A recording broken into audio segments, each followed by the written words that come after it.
This is Rich from Insta360, and a question I'm quite often asked is the Insta360 One X a better camera than the GoPro 7? Which camera should I buy out of the two? Is the Insta360 One X a better action camera? Well, in this video I'm going to compare the two cameras. I'm going to look at three main areas. One, user friendliness, two, an everyday action camera, and three, a camera for vlogging. If you're new to this channel, this is the place to come to help you learn and perfect your 360 photos and 360 video.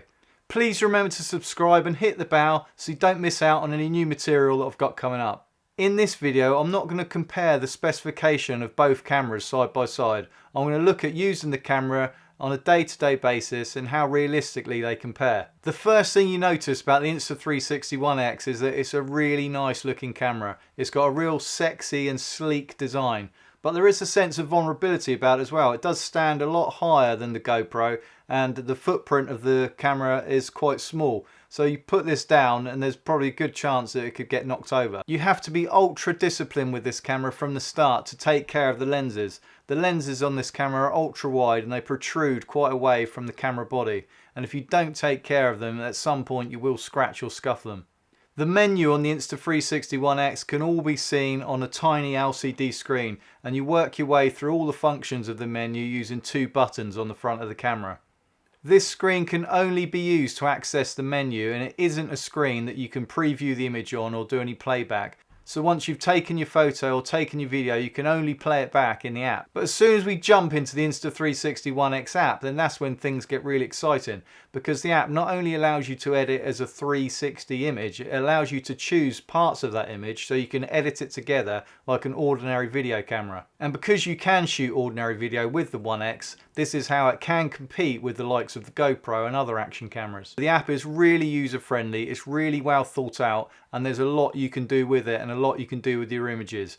So if we compare this now to the GoPro straight out the box, it's as we'd expect with any GoPro camera that we've had before. It's very solid, it's very compact. Of course you have to look after the camera and you have to care for the lens still, but there's only one lens for starters, and also it just feels less vulnerable. And as with previous GoPro models, you've got the integrated LCD screen, which is a massive bonus. It's all touch screen, it's all swipeable.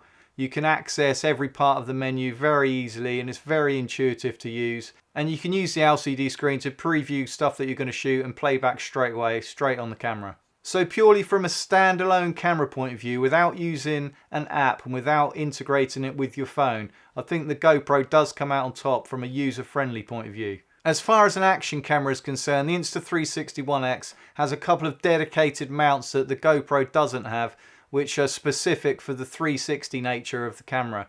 So you've got the bike back bar mount and you've got the bullet time handle. And if you use this adapter, which converts the GoPro mount to a 1/4 inch thread, you can use any GoPro mount with the Insta360 One X camera. So you can put your One X camera pretty much anywhere. The GoPro has always been the go-to camera for a POV camera, for a helmet mounted camera, for an action camera, because it's robust, it's reliable, and you can mount it anywhere. But now we've got the Insta360 One X and you can put both cameras in similar places. So why would you choose one over the other? With the GoPro camera you can get some amazing shots with it, but it's got one lens. So if that lens isn't pointing in the direction of the action, then you miss the shot. I found this particularly to be the case when you use the GoPro camera as a helmet camera when you go skiing or when you go cycling. You put it on your helmet, it's pointing in one direction and there's so much that you miss that's going on around you that you don't capture on camera. With the One X you've got the flexibility of placing the camera in one position, yet you see everything that's going on around you. So in the skiing scenario this is perfect because you just put the camera on your helmet and you don't have to track any action by moving your head. You just put it on your helmet, it sees everything that's going on around you. You track the action later in the app.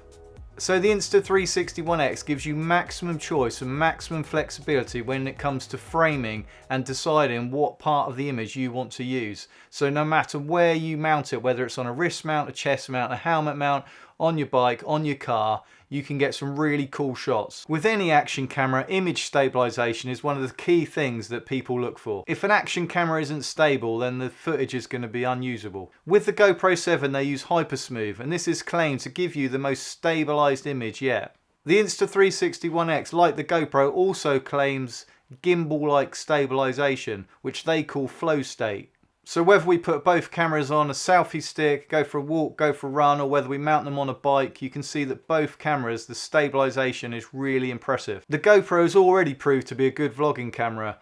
The image quality, as we know, is amazing. If you've got no wind or very little wind, the sound quality of the on-camera mic on the GoPro is not too bad. And then if you plug an external mic into the GoPro, you've got a pretty powerful vlogging tool. Sound is one of the most important things when it comes to vlogging. If you can't hear what the people are saying, it doesn't matter how good the image is. And although you can use a separate recorder and sync the sound up in the edit, it's much better to have the pictures and the sound all in one place on one card.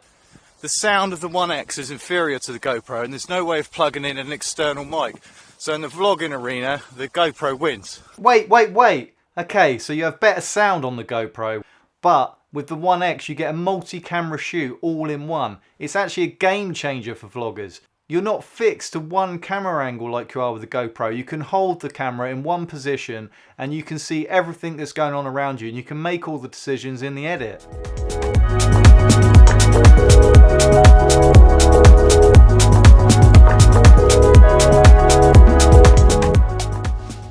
With the GoPro, you're stuck with one camera position. So even though I've got better sound than the 1X, I'm stuck with that one shot. With the Insta360 1X, you hold it on a selfie stick and you capture everything that's going on around you. So you can see all around you and you can make the decision in the edit what you're going to focus on. Every new GoPro that is released continues to deliver better image quality and better stabilization every time, and this is certainly true with the GoPro Hero 7. You can't ignore the fact that the GoPro 7 has superior image quality to the 1X. The 1X shares its resolution around the whole 360 image, so it's going to have lower resolution in any one direction. The GoPro is a robust, reliable camera. It's waterproof with no case. You can throw it in your bag, you can put it anywhere, and you never feel like you're in danger of damaging it. Because of the protruding lenses on the 1X body, there is a sense of vulnerability with it, and you're always a little bit cautious about where you put it, and you have got to take that extra care all the time to make sure you don't scuff or damage the lens. Also with the GoPro, you've got the superior sound quality, the ability to plug in an external mic, you've got the integrated LCD screen for preview and for playback, and these are some of the features that, in my opinion, do put it ahead of the 1X. But the Insta360 1X is taking action cameras, POV cameras and vlogging cameras to a whole new level.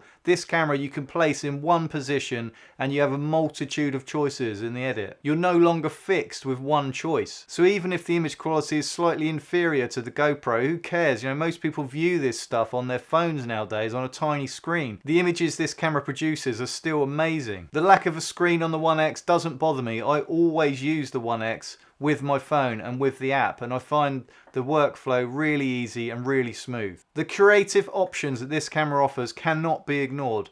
When you see a GoPro shot, you know, everyone's used to seeing GoPro shots nowadays, so they'd be like, oh, so that was a GoPro shot. The features this camera offers are still new to a lot of people, and you'll show people a photo and you show them an image and their reaction is like, how did you shoot that?